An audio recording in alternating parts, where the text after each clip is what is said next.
సంబంధం లేదు, పక్కన 2 ఎకరాలు ఉందిగా.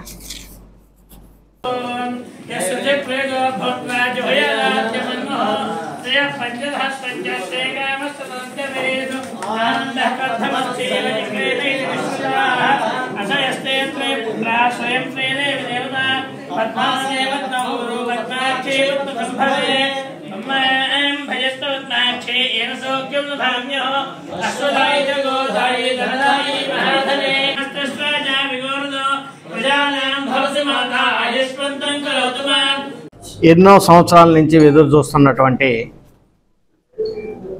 డాక్టర్ భోగరాజు పట్టాభి సీతారామయ్య గారి యొక్క నాలెడ్జ్ పార్క్ అది శాంక్షన్ అయిందని చెప్పడానికి చాలా సంతోషిస్తూ ఉన్నాం. మనందరికీ తెలుసు,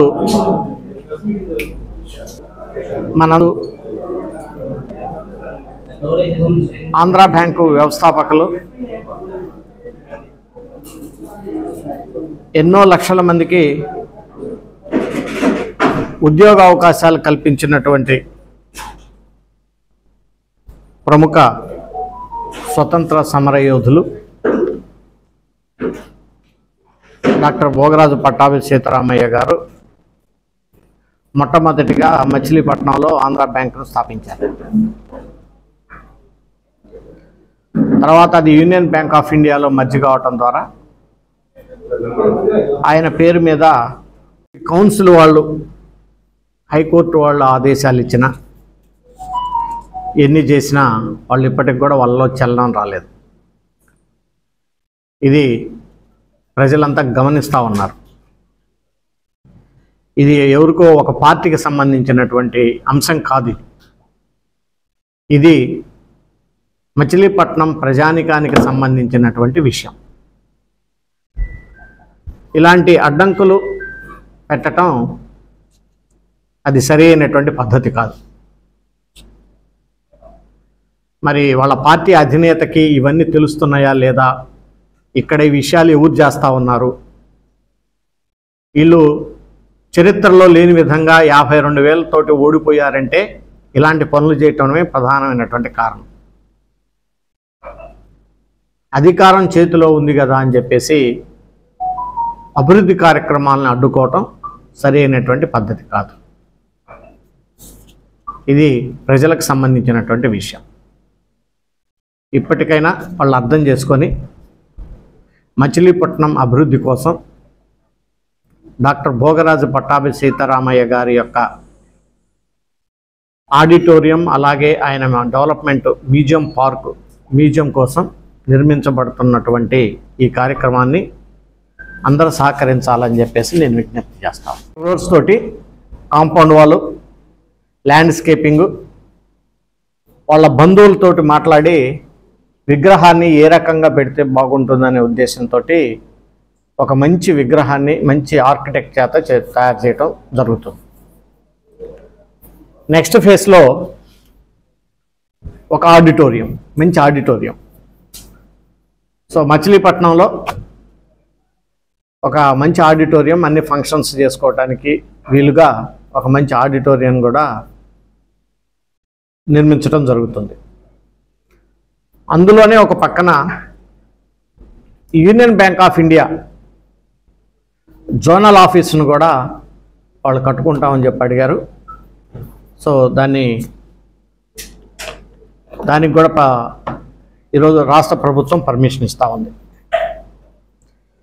మొన్న పార్లమెంటరీ సెషన్స్లో కేంద్ర మంత్రివర్యులు మేడం నిర్మలా సీతారామన్ గారిని కలిసి రిక్వెస్ట్ చేసినప్పుడు వాళ్ళు బ్యాంకింగ్ సెక్రటరీ నాగరాజు గారికి, అలాగే యూనియన్ బ్యాంక్ ఆఫ్ ఇండియా వాళ్ళతోటి మాట్లాడి భోగరాజు పట్టాభి సీతారామయ్య గారి యొక్క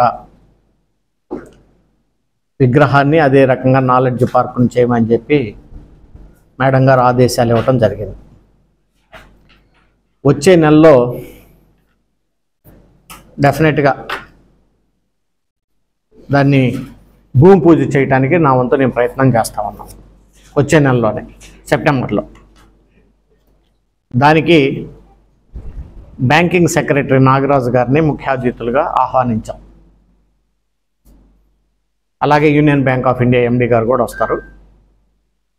ఒక కలెక్టర్ గారికి కూడా మాట్లాడటం జరిగింది. సో ఒక పెద్ద ఎత్తున ఒక మంచి కార్యక్రమం చేస్తాం. బిల్డింగ్ కార్యక్రమం పూర్తయిన తర్వాత, బిల్డింగ్ కూడా అయిపోయిన తర్వాత మేడం నిర్మలా సీతారామన్ గారు భవనాన్ని ప్రారంభించటం కోసం వారే వస్తామని చెప్పారు. చాలా సంతోషకరమైనటువంటి విషయం. సో మనం అనుకున్నది ఏదైతే ఉందో కొంచెం లేట్ అయినా దాన్ని భోగరాజు పట్టాభి సీతారామయ్య గారి పేరు నిలబెట్టడం మచిలీపట్నంలో చాలా ఆనందదాయకమైనటువంటి విషయం. గుడివాడ కంకిపాడు గ్రీన్ఫీల్డ్ రోడ్ ఎప్పటి నుంచో గుడివాడ కంకిపాడుకు మధ్య ఒక కాలువ ఉంటుంది. ఆ కాలువ రెండు కాలువల మధ్యలో నుంచి ఒక రోడ్డు ఉంటుంది.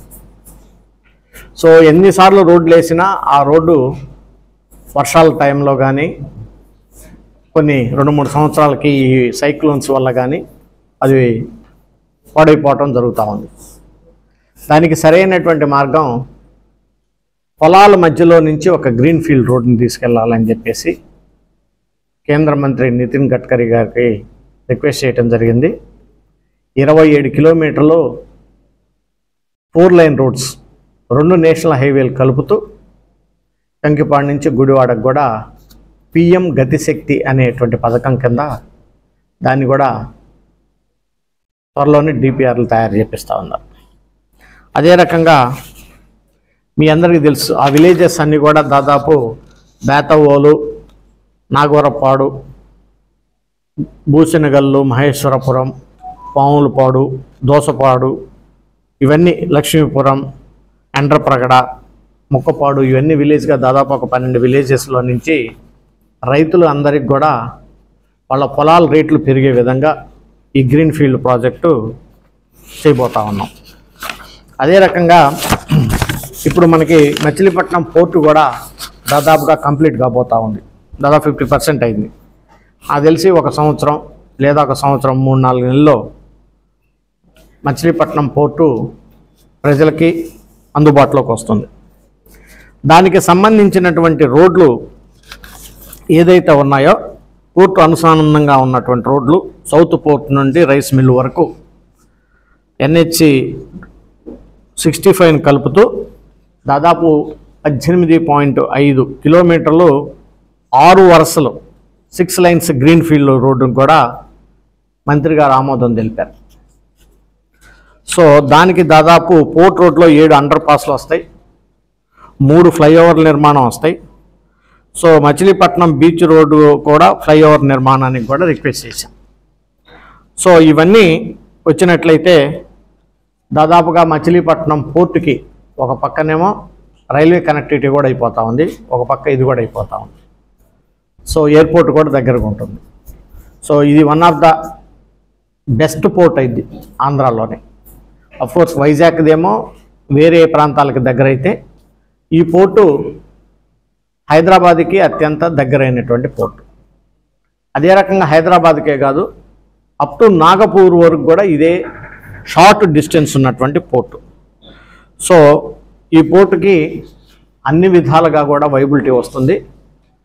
సో ఒకసారి ఈ కనెక్టివిటీ రోడ్లు కూడా అయిపోతే ఇవి కూడా ఈ పోర్టు బ్రహ్మాండంగా లాభాల పాటలో కూడా నడవటానికి ఆస్కారం ఉంటుంది.